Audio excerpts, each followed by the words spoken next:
Taste Daily. Taste the Daily. Ashwin sweets and snacks, உள்ளம் விரும்பும் சுவைகளின் இல்லம்.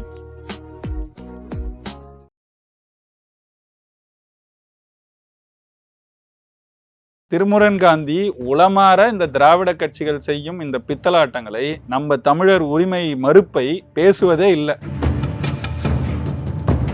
பா. திருமாவேலன் அவருடைய புத்தகத்துல பாழாய் போன தமிழர் தெலுங்கர் பிரச்சனை கடைசி வரை நடேசனாரை எந்த பதவியும் அனுபவிக்க விடவில்லைன்னு எழுதியிருக்கிறார். நாங்க சொன்னோமா, அவர் சொன்னாரா? பாஜக கூட்டணிக்கு வேலை செஞ்ச திருமுருகன் காந்தி எங்களை பார்த்து கேள்வி கேட்கிறாரா? திமுகவை எதிர்த்து, இந்த ஆட்சியை எதிர்த்து எத்தனை போராட்டம் நடத்திருக்கிறார் திருமுருகன் காந்தி? சொல்லுங்க. தமிழ்நாட்டு அரசியல் களத்தில் திராவிடம் என்ன தமிழ்நாட்டுக்கு எதிராக இருக்குன்னு எதுல ஆதரவா இருந்துச்சு சொல்லுங்க. முல்லை பெரியார் எடுத்துக்கோங்க, காவிரி எடுத்துக்கோங்க.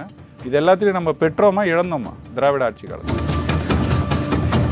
நாங்க தான் செய்யல. திருமுருகன் காந்திக்கு தான் எல்லாமே தெரியுமே. செய்ய வேண்டியதானே, அப்படியே ஸ்தம்பிக்க வைக்க வேண்டியதானே தமிழ்நாட்டே. இவ்வளவு சிக்கல் இருக்கு, எங்க போராட வேண்டியதானே. திருமுருகன் காந்தி என்ன செஞ்சார்? ஒரு தோற்று போன அரசியல்வாதிங்க அவரு.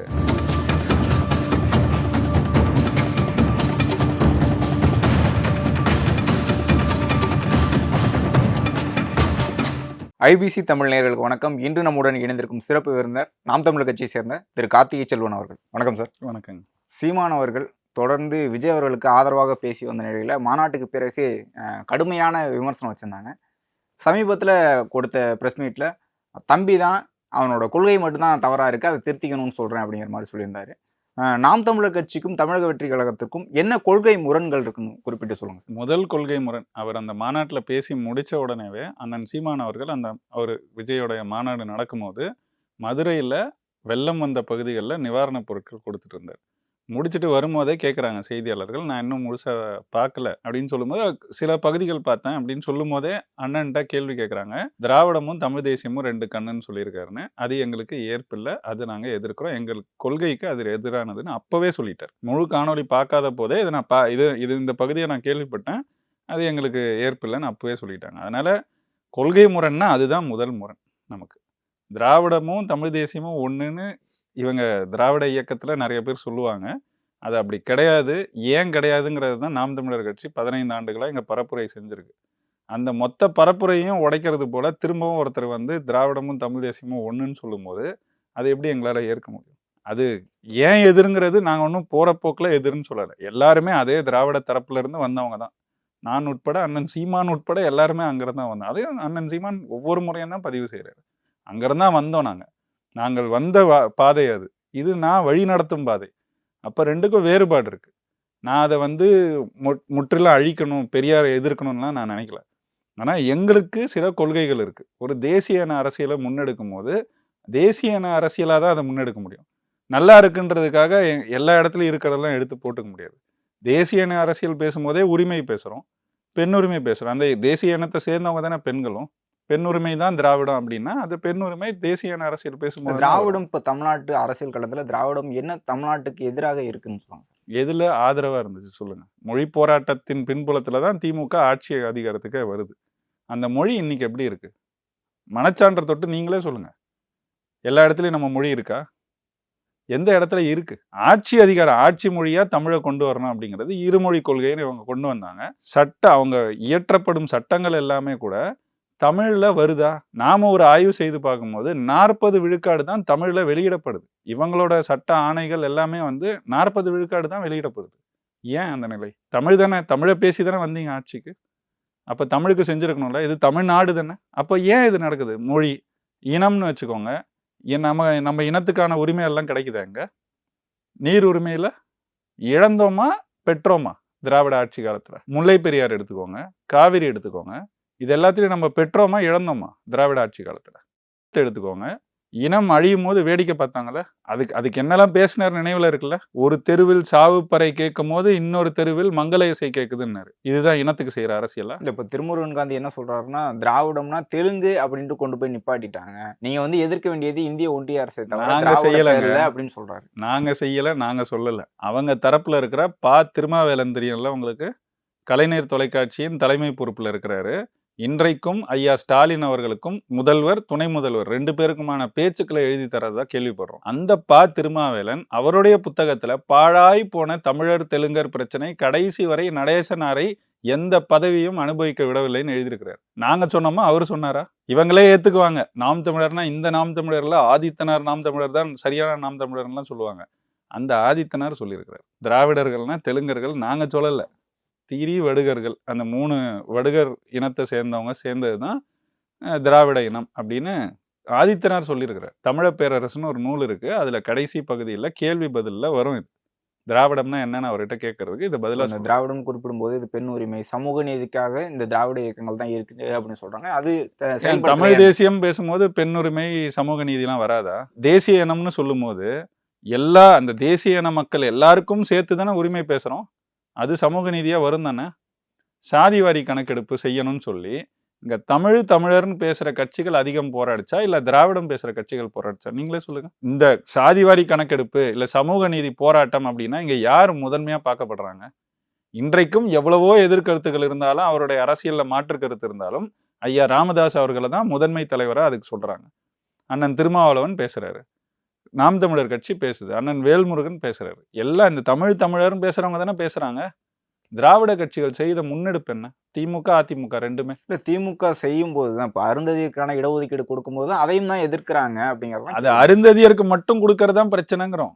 நீ எண்ணி எல்லாருக்கும் கொடுத்துருங்கிறோம். அது ஏன் அருந்ததியருக்கு கொடுக்கணும்? அருந்ததியருக்கு மட்டும் ஏன் கொடுக்கணும்? இதை கேட்க கூடாதா? கேட்கறது என்ன தவறு இருக்கு? அப்ப பல்லர் பறையருக்கான அரசியல் அதுல வந்து மூன்று குழுக்கள், இனக்குழுக்கள் தான் வந்து அதுல அதிகமா இருக்கிறாங்க. எதுல?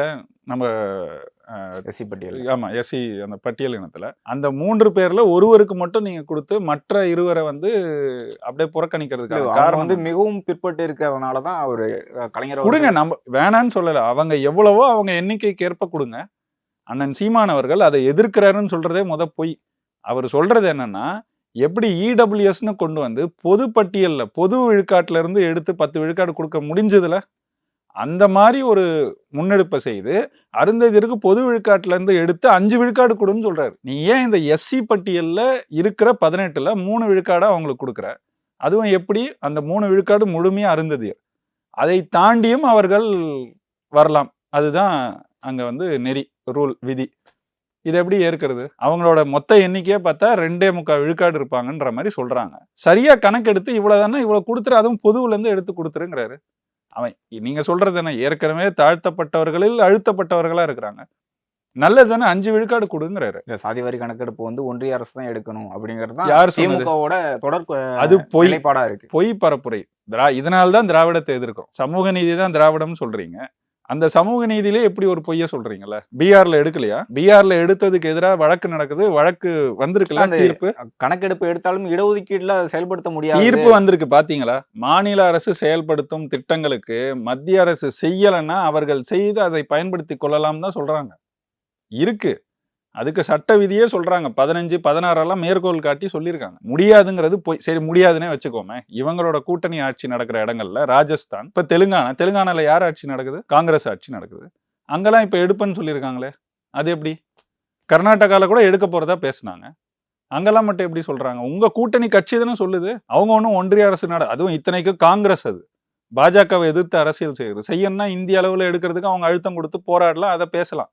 ஆனா அதை விட அவங்க மாநிலத்துல அதிகாரத்துல இருக்கிற இடத்துல நாங்களே எடுப்போம்னு சொல்றாங்களே, அப்ப அது எப்படி? அதே திமுகவால மட்டும் முடியாது, காங்கிரஸால முடியாது? திராவிடம்னு குறிப்பிடும் போது இங்க இருக்கக்கூடிய பிற மொழியை பேசக்கூடிய மக்களுக்கு வந்து எதிராக இருக்கும். அதை வந்து நீங்க எதிர்க்கிறீங்க. தமிழர்கள்னு சொல்லும் போது நீங்க பிற மொழியினர திராவிடம் இல்லாத போது அது பிற மொழியினர் எதிர்க்கிறீங்க அப்படிங்கறதான். நாங்க எதிர்க்கவே இல்லைங்க. பிற மொழியாளராகவே ஏற்கிறோம். தெலுங்கரா ஏற்கிறோமே. நாங்க ஒன்னும் தெலுங்கர் இல்லைன்னு சொல்லலையே. எல்லாரும் சேர்ந்துதான் திராவிடம்னு சொல்றாங்க. ஏன் சேரணும்? அவங்க ஒரு மொழி வழி தேசிய மக்களுங்க.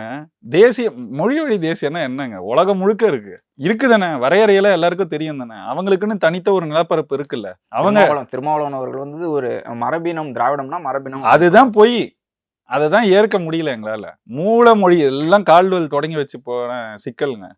மூல மொழியா ஒரு புரோட்டோ திராவிடியன் லாங்குவேஜ் இருந்துச்சுன்றாரு. அந்த புரோட்டோ திராவிடியன் என்ன எங்க இருந்துச்சு? சான்று எதுவுமே இல்லை. அந்த புரோட்டோ திராவிடியனா இருந்ததே தமிழ் தான். அப்ப தமிழ்னு சொல்ல வேண்டியது தானே. அதை தான் பாவாணர் அவருடைய ஆய்வுகளின் வழியா அதை வந்து தமிழை திராவிட மொழின்னு சொல்ல முடியாது. தமிழ்ல இருந்து திரிந்த மொழிகளை வேணா திராவிட மொழின்னு தான் அவர் சொல்றாரு. திராவிட மொழின்னு சொல்லலாம்.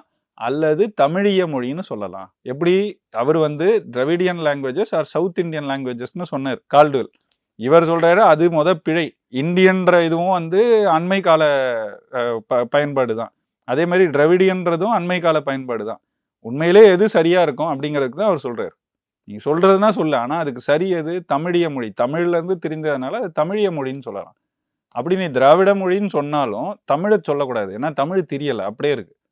திரிந்த மற்ற மொழிகளை தான் அப்படி சொல்லணுங்கிறாரு. இப்போ திருமுருகன் காந்தி சமீபத்தில் பேசினதுல வந்து திராவிடம்னு சொல்லும்போது இங்க மட்டும் எதிர்க்கிறாங்க. இவங்க எதிர்க்க வேண்டியது ஒன்றிய அரசு தான் எதிர்க்கணும். ஆனா பிஜேபியோ ஒன்றிய அரசையோ எதிர்க்காம இங்க இருக்கக்கூடிய கட்சிகளே திராவிட கட்சிகளை மட்டும் எதிர்க்கிறாங்க. இது வந்து சரியான தமிழ் தேசியமா அப்படின்னு கேட்கிறாரு. தனிநாடு கேட்டாதான் தமிழ் தேசியம் அப்படின்ட்டு தொடர்ந்து உங்கள் மீதான ஒரு விமர்சனம் வச்சு. சரி, அவர் தனிநாடு கேட்கிறாரா? இல்ல பெரியார் கேட்டார், தனி தமிழ்நாடு கேட்டார், திராவிட நாடு கேட்டார். நீங்க கேட்டீங்களா? கேட்டாரு தானே. அப்புறம் எதுக்கு காமராஜர் ஆதரிச்சாரு? காமராஜர் தனிநாடு கேட்டாரா? தனிநாடு கேட்டாரா காமராஜர்? அவரை ஆதரிச்சு தானே தொடர்ந்து பரப்புரை செஞ்சாரு பெரியார். அதிகாரம் எங்க இருந்தாலும் பக்கத்துல போய் நின்னுப்பாரு பெரியார். இதுதான் அவரோட செயல்பாடா இருந்துச்சு. அதுக்கெல்லாம் கூட நாங்க போல. இப்படி பேசிதான் இவங்க வந்து எங்களை பெரியாரை எதிர்க்க வைக்கிறாங்க. நாங்களா வந்து எதிர்க்கிறது இல்லை. இப்படி திரும்ப திரும்ப பேசுறதுனால தான் எங்களுக்கு வேற வழி இல்லாம இதுக்கு பதில் சொல்லும் போது பெரியார் வந்து தமிழ்நாட்டுல எதிர்க்க வேண்டிய ஒரு அரசியலா இருக்கா? ஏன்னா என்ன பண்றது? தேசிய அரசியல்னு பேசினா எதிர்த்து தான் ஆகணும். ஏன்னா தேசிய அரசியலுக்கு எதிரானவர் பெரியார். அவரே சொல்லியிருக்காரு, எனக்கு மொழி அபிமானமோ நாட்டு அபிமானமோ தேச அபிமானமோ கிடையாதுன்னு சொல்றாரு. நாங்களா சொன்னது பெரியார். அப்ப எப்படி நாங்க தேசிய அரசியல் பேசும்போது அவரை எதிர்க்காம எப்படி இருக்க முடியும்? இல்ல, இன்றைய காலகட்டத்துல வந்து பிஜேபி தான் தமிழ்நாட்டுக்கு எதிராக இருக்கு. நாங்க எதிர்க்கலையா? நாங்க எதிர்க்க மாட்டாங்க. யாரு? இது பச்சை பொய். இது பச்சை பொய். அந்த மேடையிலேயே வைகோவை பத்தி பேசுறாரு திருமுருகன் காந்தி. அந்த வைகோ தான் அத்வானி காலில் போய் விழுந்துட்டு வந்தாரு. நாங்க உழலையே. விழுந்த அந்த வைகோவுக்கு எதிர்த்து என்ன பேசினாரு Thirumurugan Gandhi? BJP B team கூட கிடையாது. சொல்றேன், 2014 வைகோ வந்து பாஜக கூட்டணியில இருக்காரு. எல்லாருக்கும் தெரியும் தானே, பாஜக கூட்டணியில இருந்தாரு. அப்ப கூட்டணியில இருக்கும்போது பாஜக மோடி தான் பிரதமர் வேட்பாளர். அப்போ கூட்டணியில இருக்கிற வைகோவுக்கு விருதுநகர் தொகுதியில மே 17 போய் வேலை செஞ்சுதா இல்லையா? அப்ப பாஜக கூட்டணிக்கு வேலை செஞ்ச திருமுருகன் காந்தி எங்களை பார்த்து கேள்வி கேட்கிறாரா? நாங்க பிஜேபியை எதிர்க்கலையா? திமுக எதிர்த்துச்சா? நாங்க எதிர்த்தோமா? ராமர் கோயில் தீர்ப்பு வந்துச்சு, நாம் தமிழர் கட்சி தான் எதிர்த்துச்சு. சொல்லுங்க, வேற எந்த கட்சி எதிர்த்ததுங்க சொல்லுங்க? திமுக ஆதரிச்சுது, காங்கிரஸ் ஆதரிச்சுது. எதிர்த்த கட்சி நாம் தமிழர். சொல்லிட்டே போலாம். எல்லாத்தையும் எதிர்த்தோம். என்னையவே நாங்க தான் எதிர்த்தோம். அதை ஆதரிச்சு வாக்கு செலுத்திட்டு வந்த திமுக கூட நின்னுகிட்டு நீங்க வந்து நாம் தமிழரை பார்த்து பேசல. திமுக மீதான குற்றச்சாட்டுகளும் வைக்கிறோம். ஆனா திமுக வைக்க வேண்டியதானே, போராட்டம் நடத்த வேண்டியது. திமுகவை எதிர்த்து, இந்த ஆட்சியை எதிர்த்து எத்தனை போராட்டம் நடத்திருக்கிறார் திருமுருகன் காந்தி சொல்லுங்க? நாம் தமிழர் கட்சியை எதிர்த்து எத்தனை போராட்டம், ஆர்ப்பாட்டம், இந்த மாதிரி கருத்தரங்கெல்லாம் நடத்துற திருமுருகன் காந்தி திமுகவை எதிர்த்தோ அல்லது அவர் தான் உண்மையான தமிழ் தேசியவாதி தனித்தமிழ்நாடு கேட்கிறாருன்னா தனித்தமிழ்நாடு கேட்டா எத்தனை கருத்தரங்க? பிஜேபி பி டீம் கூட கிடையாது, ஆர்எஸ்எஸ் பி டீம். அவங்க என்ன செயல்படுத்தணும்னு நினைக்கிறாங்களோ அதை வந்து நாம் தமிழர் கட்சி தமிழ்நாடு செய்யுதுன்னு சொல்றாங்க. பொதுவா சொல்றது இது. அவரு என்ன காரணத்துக்காக சொல்றாரு? அது சொல்றாரா? இந்திய அரசை நம்ம எதிர்க்கலையா? நாம் தமிழர் கட்சி இந்திய அரசையோ இல்ல பாஜகவையோ காங்கிரஸையோ எதிர்க்கலையா? இந்த மண்ணுக்கு மொத்த இந்தியாவுக்கும் சேர்த்து தேவையில்லாத கட்சிகள் இந்த தேசிய கட்சிகள்ன்ற 2 கட்சிகள் சொல்லியிருக்காரா இல்லையா அண்ணன் சீமான்? ஒவ்வொரு இடத்துலையும் பதிவு செய்யறாரு. நான் சொல்றேன், மீண்டும் சொல்றேன், 2014 வைகோ ஐயா வந்து பாஜகவோட கூட்டணியில இருந்து மோடியை பிரதமராக்கிறதுக்கு கடுமையா வேலை செஞ்சுக்கிட்டு இருந்தாருல. அப்ப நாம் தமிழர் கட்சி ஒரு தேர்தல் நிலைப்பாடு எடுக்குது. அப்ப தேர்தலில் போட்டியிடலை, ஆனா ஒரு நிலைப்பாடு எடுக்குது. அப்போ பொதுக்குழு நடத்தி அண்ணன் சீமான் அவர்கள் பேசின பேச்சு இன்னைக்கு இருக்கு. எடுத்து பார்க்க சொல்லுங்க திருமுருகன் காந்தியை. நம் நிலைப்பாடு தேசிய கட்சிகள், இந்திய தேசிய கட்சிகள்னு ஒன்னே இங்க தேவையில்லை. அதே போல இங்க திராவிட கட்சிகள் இந்த மண்ணுக்கு தேவையில்லை. இங்க வேண்டியது தமிழர்னு பேசுற தேசிய அரசியல் பேசுற கட்சிகள் தான். இதே போல ஒவ்வொரு மாநிலத்துக்கும் அவங்க தேசிய அரசியல் பேசுற கட்சிகள் தான் தேவை. இதுதான் நாம் தமிழர் கட்சியோட நிலைப்பாடு. எந்த காலத்திலும் இந்த 2 தேசிய கட்சிகளோடும் திராவிட கட்சிகளோடும் கூட்டு கிடையாதுன்னு சொல்லிட்டார். மற்ற யாருமே நம்மளுடைய எதிரிகள் அல்ல. அதை சொல்லியிருப்பார். விசிகாவோ பாமகவோ அண்ணன் வேல்முருகனோ வேற யாரா மதிமுகவோ அவங்களாம் வந்து நமக்கு எதிரிகள் அல்ல அப்படின்னு அண்ணன் சீமான் அவர்கள் பேசின பேச்சு இன்னைக்கும் இருக்கு. போய் பார்க்கல. இப்போ நீங்க பாஜக காங்கிரஸ் குறிப்பிடும் போது தமிழ்நாட்டில் இருக்கக்கூடிய திமுக கட்சி விமர்சிக்கும் போது அந்த கட்சியை தாண்டி கலைஞர் அவர்களை திட்டுறது, கலைஞர் சிலையை உடைப்பேங்கிறது, சமாதியை தூக்குவேங்கிறது, இதுதான் உங்களுடைய அரசியலா அப்படின்னு கேட்கிறாரு. கலைஞர் சிலையை தூக்குவேன் உடைப்பேன்னு வந்து இவரா வந்து சொல்லலை. இப்ப அண்மை காலத்துல நடந்தது என்னன்னா, இவர் சொல்றாரு எல்லா இடத்துக்கும் அவரோட பேரை வைக்கிறாங்க. தூத்துக்குடியில நடந்ததுன்னு நினைக்கிறேன் அந்த செய்தியாளர் சந்திப்பு. கன்னியாகுமரியிலையும் நடந்துச்சு. 2 இடத்துலையும் நடக்கும்போது கேட்கறாங்க. அவர் கேட்கப்படுற கேள்விக்கு பதில் சொல்றாரு. நூலகம் திறந்துருக்கிறாங்க, கருணாநிதி பேர் வைக்கிறாங்க, சிலை திறக்கிறாங்க. எல்லா இடத்துலையும் இதை செய்யும் போது எல்லாத்துக்கும் அவர் பேரை வைக்கிறாங்க. படிப்பகம் குடிப்பகம் இதுக்கு குடிப்பகம், கழிப்பறை இது 2 தவிர வேற எல்லாத்துக்குமே அவர் பேரை வைக்கிறாங்கன்னு சொல்லிட்டு தான் உண்மையிலே அவர் பேரை வைக்க தகுந்த இடம் குடிப்பகங்கள் தான். அதாவது சரக்கு விற்கிற கடை டாஸ்மாக்கு தான் அவர் பேரை வைக்கணும்னு சொல்லி அண்ணன் சீமான் அவர்கள் சொல்றாரு. நூலகத்துக்கு ஏன் பாண்டித்துரை தேவர் பேர் வைக்க முடியாதா, வஉசி பேர் வைக்க முடியாதான்னு கேட்கிறாரு. அதே மாதிரி கன்னியாகுமரியில் பேசும்போது மார்ஷல் நேசமணி பேர் வைக்க முடியாது, ஜீவானந்தம் பேர் வைக்க முடியாதான்னு கேட்கிறாரு. சரிதானே இது? ஏன் அவங்களாம் பங்களிப்பே செய்யலையா அந்த தமிழ்நாட்டுக்காக? இந்த நாடு விடுதலை பெறதுக்கு போராட்டம் நடக்கும்போது நாட்டு விடுதலை தாங்க. வெளியில இருந்து ஒருத்தன் வந்து நம்மளை அடிமைப்படுத்தி ஆண்டுகிட்டு இருக்கான். அப்போ நாட்டு விடுதலைக்காக மொத்த இந்தியாவும் போராட்டம் நடத்திக்கிட்டு இருக்கு. 2 கும்பல் தான் இங்க அதுக்கு எதிராக வெள்ளைக்காரனுக்கு ஆதரவா வேலை செஞ்சது. ஒன்னு RSS, இன்னொன்னு இந்த திராவிட இயக்கங்கள். இதுதான் வரலாறு. வேணுமா போய் படிச்சு பாருங்க. நீதி கட்சி தயவு செஞ்சு நீங்களே எங்களை தொடர்ந்து ஆட்சி செய்யுங்கன்னு வெள்ளைக்காரங்களுக்கு எழுதியிருக்கிறாங்க, தீர்மானம் போட்டு அனுப்பியிருக்கிறாங்க. தெரியுமா? நீங்க என்ன நம்ப வேணாம். திமுக வரலாறுன்னு திருநாவுக்கரசு அவங்க கட்சியில இன்னமும் இருக்கிறாரு. இன்னைக்கும் பல நூல்களை எழுதிக்கிட்டு இருக்காரு. அந்த திருநாவுக்கரசு எழுதின திமுக வரலாறுல முதல் பாகம் 3 பாகம் இருக்கும். முதல் பாகத்தை எடுத்து படிச்சு பாருங்க. சில பக்கங்கள் தாண்டும் போதே எல்லாருக்கும் தெரிந்த அந்த சேலம் மாநாடு இருக்குல்ல, திராவிடர் கழகத்தின்னு பேர் மாத்தின, நீதி கட்சிக்கு திராவிட கழகம் பேர் மாத்தின அந்த மாநாட்டுல போட்ட தீர்மானங்கள், அண்ணா தீர்மானங்கள் ரொம்ப புகழ்பெற்ற தீர்மானங்கள். முதல் தீர்மானம் என்னன்னு படிச்சு பாருங்க. நம்ம கட்சிக்கு வெள்ளைக்காரர்களை ஆதரித்தோம் என்று கெட்ட பெயர் இருக்கு மக்கள்கிட்ட, அதை மாத்துறதுக்கு நம்ம செயல்படணும்னு பேசியிருக்கிறாரு. அப்ப நீங்க யாரு? நாடு விடுதலை அடையணும், அதுக்கு பிறகுதான் இங்க சமூக விடுதலை பத்தி பேச முடியும். நீங்க நாடு எவன்ட்டியோ அடிமையா இருக்கும் போது நீங்க இங்க உட்காந்து சமூக விடுதலையை மட்டும் பேசிட்டு இருந்தா எப்படி அடிமையா இருக்கலாம்? யாருக்கிட்ட அடிமையா இருக்கிறது மட்டும்தான் மாறுறோமா நமக்கு? நாம் தமிழர் கட்சி குறிப்பிட்டு பேசும்போது திருமுருகன் காந்தி என்ன சொல்றாருன்னா, இது வந்து தேர்தலுக்கு இங்க ஒரு முதலமைச்சர் பதவிக்கான ஒரு அரசியலா கொண்டு போயிட்டாரு. அங்க இருக்கக்கூடிய இளைஞர்களை வந்து தேர்தல் அரசியலுக்கு மட்டும்தான் பயன்படுத்துறாரு. ஆனா மக்களுக்கான பிரச்சனைகளை குறித்தும் யாரை எதிர்த்து போராடணும் அப்படிங்கிற ஒரு தெளிவை வந்து கொடுக்கல அப்படின்னு சொல்றாரு. அது எப்படி சொல்றாரு? எதன் அடிப்படையில சொல்றாரு?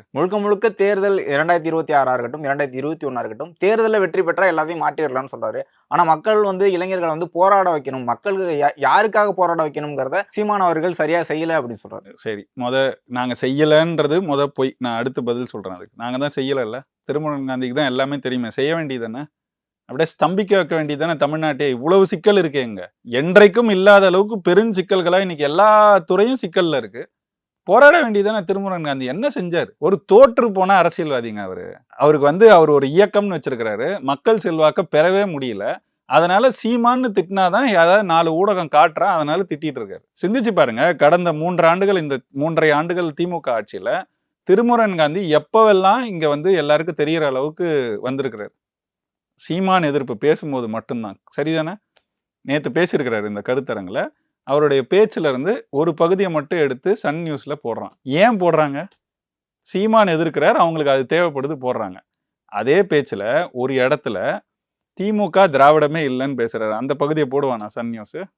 ஏன் போட மாட்டாங்க? இதுல இருக்கிற அரசியல் புரியுது இல்ல? திருமுருகன் காந்தி உளமாற இந்த திராவிட கட்சிகள் செய்யும் இந்த பித்தலாட்டங்களை, நம்ம தமிழர் உரிமை மறுப்பை பேசுவதே இல்லை. அதனாலதான் அவர் திரும்ப அவருக்கு என்னன்னா, எல்லா இடத்துலயும் அவர் வந்து ஒரு 100 தடவை சொல்லிட்டார், எங்களை மேடை ஏத்துறது இல்லை, எங்க மேடையில ஏறுறது இல்லை. பார்த்திருப்பீங்கன்னு நினைக்கிறேன். இந்த பேச்சுல கூட சொல்லியிருந்தாரு, நீங்க வந்து பிஜேபி அண்ணாமலை கூட நீங்க கட்டுப்பிடிக்கிறீங்க, பிஜேபி கூட ஒன்னா இருக்கிறீங்க, ஆனா மக்களுக்காக போராடக்கூடியவர்களை ஒன்னா சேர முடியல உங்களால. அதுதான் நான் திரும்பவும் சொல்றேன், அண்ணன் சீமான் அவர்கள் எல்லாரையும் கட்டி பிடிச்சிருக்கிறாரு பார்க்கும்போது. சரி, அப்படியே 2 எடுத்துக்காட்டு கேட்கறேன். அண்ணன் திருமாவளவன் கூட தான் அண்ணாமலையை சந்திக்கும் போது கட்டி பிடிச்சாங்க, பார்த்துருக்கீங்கல்ல? அதே மாதிரி வைகோ அவர்கள் அத்வானி காலில் போய் விழுந்தார். அத்வானி காலில் விழுந்ததுக்கு எதிர்த்தாரா? திருமாவளவன் அண்ணாமலையை கட்டி பிடிச்சதுக்காக அவர் வந்து அண்ணாமலையோட பாஜகவோட உறவு அரசியலா எங்களுக்கு கூட சேரல அப்படிங்கிற மாதிரி. அரசியலா சேர முடியாதுங்க, ஏன்னா போராட்டங்கள்ல வந்து நிப்பாங்க. தேர்தல்னு வரும்போது இவங்க கூட்டணிகளை ஆதரிச்சுட்டு போய் நின்றுவாங்க. இல்ல, இந்த 2020 நான் ஒரு எடுத்துக்காட்டுக்கே சொல்றேன் உங்களுக்கு. அண்ணன் தனியரசு அவர்கள் ரொம்ப பெரும் மதிப்பு விடுங்க எங்களுக்கு. அவர் மேல வருவாரு, போராட்டங்கள்ல நிப்பாரு. நாம் தமிழர் கட்சி கூட போராட்டங்கள்ல நின்று இருக்கிறாரு, நிப்பாரு. காவிரி போராட்டம், நிறைய போராட்டத்துல நின்று இருக்கிறாரு. அதுக்கு பிறகு ஒரு தேர்தல் வருது, நாடாளுமன்ற தேர்தல் வந்துச்சு. அப்போ போய் மோடி பரப்புரை செய்யறாரு, மோடிக்கு பின்னாடி உட்காந்துட்டாங்க. இந்த பார்வை எங்க மேல வராது அவங்களோட சேர்ந்து போராடும் போது. அப்ப இவங்கெல்லாம் தேர்தல்னு வந்த அண்ணன் பல முறை பேசியிருக்கிறார். 2020 தொடக்கத்துல ஒரு மேடையில பேசும்போது சொல்லியிருப்பாரு, எல்லா தலைவர்களும் இருக்கிறாங்க, இந்த இயக்க தலைவர்கள் எல்லாரும் அந்த மேடையில இருக்கிறாங்க. இறைக்குறவனாரோட நூல் வெளியீட்டு விழா அது. அதுல சொல்றாரு, இங்க இருக்கிற யாரோட நான் பயணிக்கல, எல்லாரோடவும் பயணிச்சிருக்கிறேன். ஆனா தேர்தல்னு வரும்போது எல்லாரும் திமுக பக்கம் போய் நின்றுவாங்க. பெரும்பாலும் அப்படிதான் செஞ்சிருக்கிறாங்க, திமுக பக்கம் போய் நின்றுவாங்க. அப்போ அதன் தாக்கம் எங்க மேலேயும் வந்துடும். அதனாலதான் நான் தலைவர்களை இணைப்பது சாத்தியம் அல்ல, தமிழர்களை இணைப்பது தான் சாத்தியம்னு இந்த பாதையை தேர்ந்தெடுத்தான்னு அண்ணன் சீமான் அவர்கள் பேசினாரு. அந்த பாதையில தான் இன்னைக்கு வரைக்கும் வந்திருக்கிறாரு. அதுல சரியா இருக்காரா இல்லையா, அதான பார்வை. வேல்முருகன் அவர்களா இருக்கட்டும், கருணாசா இருக்கட்டும், நீங்க குறிப்பிட்டது மாதிரி எல்லா தலைவர்களுமே ஒரே இடத்துல இருக்காங்க. ஆனா தலைவர்கள் கூட இணைக்க முடியல, தலைவர்கள் கூட நாம் தமிழர் கட்சி சேர முடியல. நீங்க சேர்ந்து எதிர்க்க வேண்டியது யாரையோ, ஆனா நீங்க வந்து தனியா நின்றுட்டு இங்க இருக்கக்கூடிய திராவிடத்தை எதிர்க்கிறீங்க அப்படின்னு திரும்பவும் சொல்றேன். அதே தான் இப்ப நான் இவ்வளவு நேரம் சொன்னதும் அதே தான். அண்ணன் வேல்முருகனோ கருணாசோ இப்ப எந்த கூட்டணியில் இருக்காங்க? திமுகவை ஆதரிக்கிறாங்க, திமுக மேடைகள்ல இருக்காங்க. திமுக தானங்க இங்க மக்கள் பிரச்சனை எல்லாத்துக்குமே இன்னைக்கு திமுக தானங்க காரணம். 3 ஆண்டுகளா அவங்க கூட போய் நின்றுட்டு நாங்க மக்களுக்கான அரசியல் பேசுறோம், தமிழருக்கான அரசியல் பேசுறோம்னா அது ஏமாற்று இல்லையா? சரிங்க சார், இவ்வளவு நேரம் உங்களுடைய நேரத்தை ஒதுக்கி உங்களுடைய கருத்துக்களை தெரிவித்ததுக்கு மிக்க நன்றி. Taste the Daily. Taste the Daily. Ashwin sweets and snacks, உள்ளம் விரும்பும் சுவைகளின் இல்லம்.